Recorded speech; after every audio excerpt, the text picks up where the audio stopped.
team even doing some counter warding here. And they're going to go to the jungle, so Gemini and Magnus need to be careful. And the Legion team is going to start playing really aggressive now, apparently.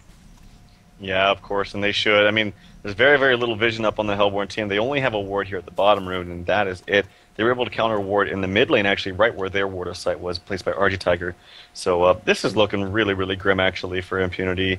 I mean, they are 10k gold in a deficit of gold, as well as 11k for experience. And this is not looking good. They don't have any items that they need for these key heroes. Magnus is looking nowhere close to a portal key, as he's only got 5 full 600 gold.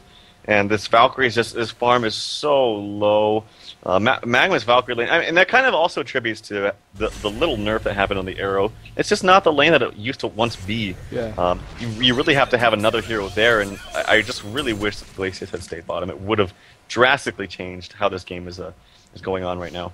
Yep, it all starts at the beginning of the laning phase. That's kind of a silly thing to say, but you know, just kind of working off the point you're making there, and it's not like we're talking in hindsight here. I mean, you did stress it right as it happened that it really wasn't the smartest of moves, and you know, I think it's safe to say that it is kind of showing there. But look at what we got going on right here. A lot of pushing happening. Top lane from the Hellborn team, or Legion team, but the middle lane goes down in favor of the Hellborn side, as well as the bottom lane. But Gemini gets caught. They chose to port onto him. He's in a lot of trouble. He's taking a good amount of damage. He's able to get ultimate Twin Fangs away, and Gemini may survive this, actually. The team support is coming. Can they get here in time? Glacius going to come in, maybe a Tundra Blast, trying to save. There's a Tundra Blast. He wants to turn this around, perhaps. Going to go the other way. Valkyrie Prism was used, and that is going to help him squeak on out of there. So, wow, Gemini, man. I mean, he showed a little bit right there.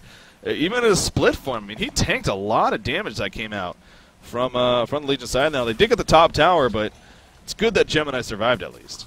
Yeah, I really think Gemini is not a hero to laugh at. I really actually think he's a very, very strong hero in the right hands, and right there, you see, we've already seen how much damage he can do. I mean, just tore that hag apart. Now, hag doesn't have the greatest life pool, but still, I mean, there's a lot of damage coming out from Gemini. He's not even level 16 yet. It only gets better once he hits level 16. But you're playing against the time, and you're playing against a Dark Lady that has a Rune Cleaver, and it's just farming like a madman. Yeah. Almost 500 gold per minute.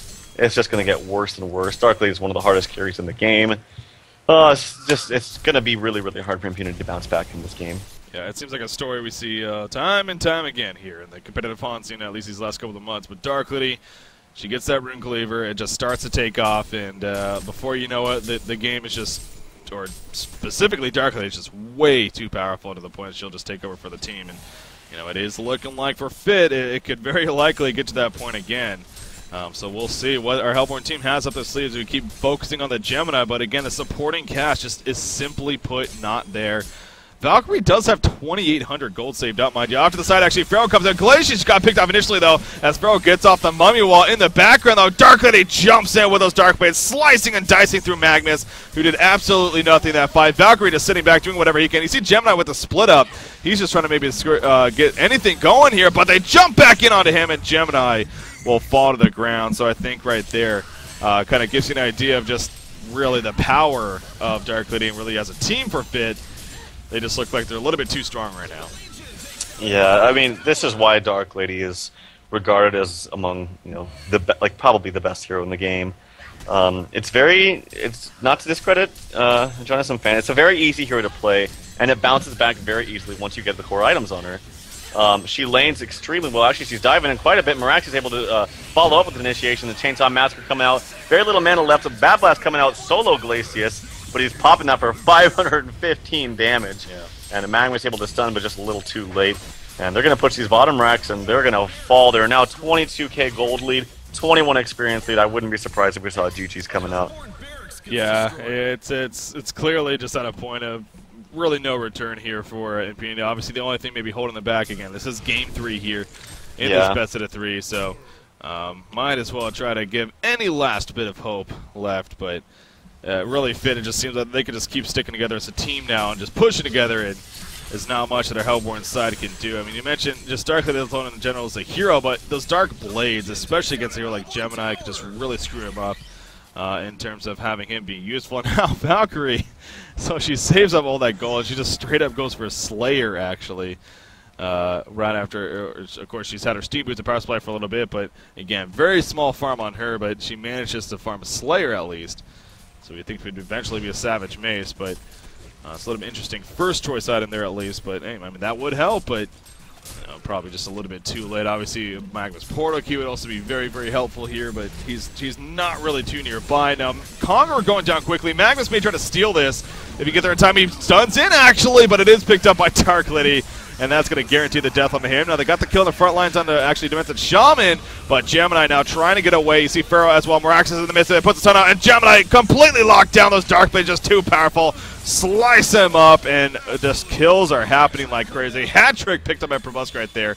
GG well plays are being called, and it looks like it is going to be official. Better looking than you, a.k.a. FiT. They are going to defeat Impunity here as they finish it off with a Genocide. 2 games to 1, so they will now be 3-0 here in the group stages, and Impunity will sure enough fall to 2-1. But by all means, top 2 make it, so Impunity by all means still definitely in the race, but this is looking much better now for FiT as a result of this victory here.